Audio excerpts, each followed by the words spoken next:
بسم اللہ الرحمن الرحیم۔ پولیٹیکل موب کے ساتھ میرا نام ہے سلیم خان۔ جسٹس قاضی فائز عیسیٰ نے آج ایک بہت اہم کیس سماعت کے لیے مقرر کر لیا۔ یہ کیس 2019 سے سماعت کے لیے مقرر ہونے کا منتظر تھا۔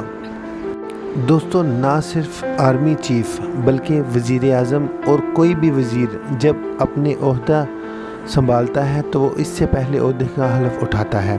اس حلف میں وہ کچھ قسمیں کھاتا ہے اور اس حلف میں ایک شق ہے جس کے مطابق اس کو یہ ماننا ہوتا ہے کہ وہ ختم نبوت پر یقین رکھتا ہے۔ ختم نبوت پر یقین رکھنے کا یہ مطلب ہے کہ وہ یہ اقرار کرے کہ اللہ اور اس کے نبی پر یقین رکھتا ہے، اور وہ یہ بھی یقین رکھتا ہے کہ آپ صلی اللہ علیہ وسلم اللہ کے آخری نبی ہیں اور ان کے بعد کوئی بھی نبی نہیں آئے گا۔ دوستو، پاکستان مسلم لیگ نون کی حکومت نے ختم نبوت کے حلف نامے میں متنازع ترامیم کی۔ یہ جو شق ہم نے آپ کو ابھی متعین جس کے مطابق یہ اقرار کرنا ضروری تھا کہ اللہ کے نبی کو آخری نبی مانا جائے، پاکستان مسلم لیگ نون کی حکومت نے یہ شق ختم کرنے کی کوشش کی۔ اسمبلی میں جب یہ ترمیم پیش کی گئی تو شیخ رشید احمد جو ایک پولیٹیکل پارٹی کے سربراہ ہیں، انہوں نے اس پہ وبیلہ مچا دیا۔ اسمبلی میں بھی اور مختلف ٹاک شوز میں بھی انہوں نے اس کے خلاف کھل کر بات کی۔ دوستو، اس کے بعد ایک جماعت جو حال ہی میں رجسٹر ہوئی تھی، تحریک لبیک پاکستان، جس کے سربراہ مولانا خادم حسین رضوی تھے، نے موقع کا پورا فائدہ اٹھایا اور نومبر 2017 میں فیض آباد کے مقام پر دھرنے کا اعلان کر دیا۔ ترمیم کرنے والوں کے خلاف کارروائی کا مطالبہ کیا اور وزیر قانون زاہد حامد سے استعفے کا مطالبہ کیا۔ فیض آباد کے مقام پہ یہ دھرنا دیا گیا اور تقریباً یہ دھرنا 3 ہفتے تک جاری رہا۔ اس دھرنے کی وجہ سے عام عوام کو بہت مشکلات کا سامنا آیا، کیونکہ فیض آباد کا مقام 2 شہروں کو آپس میں ملاتا ہے۔ یہ اسلام آباد اور راولپنڈی کو آپس میں ملاتا ہے، جو بہت بڑے شہر ہیں۔ حکومت نے اس مقام کو خالی کروانے کی بہت کوشش کی، لیکن وہ اس کو خالی نہ کروا سکی۔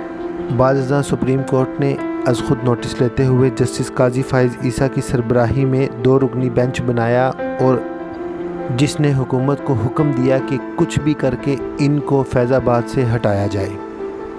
اس کے بعد ایک گرینڈ آپریشن کا آغاز کیا گیا اور تحریک لبیک پاکستان کے مظاہرین پر شیلنگ کی گئی، ان پر پانی پھینکا گیا اور ہوائی فائرنگ بھی کی گئی۔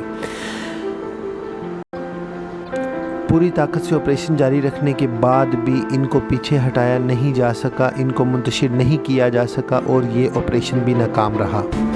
جب سارے حربے استعمال کر لیے گئے اور اس جماعت کو پیچھے نہیں ہٹایا جا سکا تو 27 نومبر کو وزیر قانون نے استعفے کا اعلان کر دیا۔ زاہد حامد کے استعفے کے اعلان کے بعد حکومت اور مظاہرین میں ایک معاہدہ طے پا گیا۔ معاہدے کے 6 نکات تھے، ہم آپ کو مختصر وہ 6 نکات بتا دیتے ہیں۔ پہلا نکات میں بتایا گیا تھا کہ زاہد حامد سے استعفیٰ لیا جائے، اور زاہد حامد اس وقت استعفیٰ دے چکے تھے۔ دوسرے نکات میں کہا گیا کہ انکوائری 30 دن میں مکمل کی جائے، یعنی کہ جن لوگوں نے یہ ترمیم کی ہے ان کے خلاف انکوائری کی جائے اور پتہ لگایا جائے کون لوگ تھے جو اس ترمیم میں شامل تھے، اور 30 دن میں یہ انکوائری کمپلیٹ کر کے تحریک لبیک پاکستان کو رپورٹ جمع کروائی جائے۔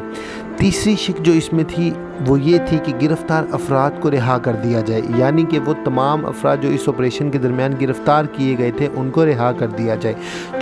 چوتھی شق میں مطالبہ کیا گیا کہ ہمارے خلاف جتنی بھی انکوائری ہیں ان کو بند کر دیا جائے۔ یہاں ناظرین کو بتاتے چلیں کہ تحریک لبیک پاکستان کو کل عدم جماعت قرار دے دیا گیا تھا، کیونکہ انہوں نے ریاست مخالف سرگرمیاں کی تھیں۔ اس شق کے مطابق ان کو کل عدم کا سٹیٹس بھی ختم کر دیا گیا تھا۔ 5ویں شق میں کہا گیا سرکاری اور غیر سرکاری املاک کو جو بھی نقصان ہوا ہے تحریک لبیک پاکستان اس کی ذمہ دار نہیں ہوگی، حکومت ان کو واجبات ادا کرے گی، جن کا نقصان ہوا ہے حکومت ان کو پے کرے گی۔ اور چھٹی اور آخری شق میں کہا گیا کہ یہ معاہدہ جنرل باجوہ نے طے کروایا ہے اور ہم ان کے بہت زیادہ شکر گزار ہیں۔ دوستو، یہ دھرنا پھر اس کے بعد کامیابی سے ختم ہو گیا، لیکن یہاں پہ مسئلہ یہ ہوا کہ ایک ویڈیو وائرل ہوئی جس میں کچھ آرمی آفیسرز دھرنا مظاہرین میں پیسے تقسیم کر رہے تھے۔